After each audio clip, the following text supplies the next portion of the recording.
Jail से रिहाई के बाद डकी भाई का पहला वीलॉग और आमदन से मुतालिक बड़ा इंकशाफ हुआ है। मारूफ सोशल मीडिया शख्सियत सादुर रहमान अल मारूफ डकी भाई ने जेल से रिहाई के बाद शाया किए गए अपने पहले वीलॉग से मुतालिक आमदन के बारे में गर्दिश करने वाली खबरों पर वजाहत जारी कर दी है।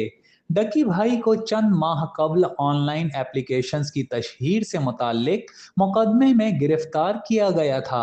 ताहम बाद अज़ां वो जमानत पर रिहा हो गए थे। रिहाई के बाद उनकी जानिब से जारी किए गए वीलॉग को बड़ी तादाद में देखा गया, जिसके बाद सोशल मीडिया पर यह तासुर दिया जा रहा था कि उन्होंने मुख्तसर वक्त में 1 करोड़ 50 लाख रुपए कमा लिए हैं। इस हवाले से अपनी ताज़ा वीलॉग में गुफ्तगू करते हुए डकी भाई ने कहा कि इन दावों में कोई सदाकत नहीं है। उनके मुताबिक उन्हें अपने चैनल पर मुकम्मल इख्तियार हासिल नहीं है और वो सिर्फ महदूद सतह पर मवाद की तदवीन की इजाज़त रखते हैं। उनका कहना था कि ना वो वीडियोस खुद शाया कर सकते हैं और ना ही आमदन के आदाद शुमार तक उनकी कोई रसाई है।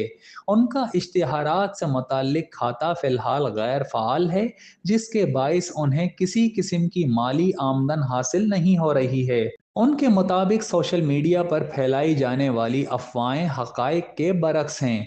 डकी भाई ने ये भी बताया कि उनके ज़ाती कारोबारी मामलात, जिनमें उनका रेस्टोरेंट भी शामिल है, इस वक्त उनके करीबी साथी देख रहे हैं। उनका कहना था कि वो आहिस्ता आहिस्ता अपनी मामूल की ज़िंदगी की तरफ वापस आ रहे हैं और आइंदा दिनों में मुकम्मल तफसील के साथ हकायक सामने लाएंगे। Zahid Mirza, consumer Pakistan news, Karachi.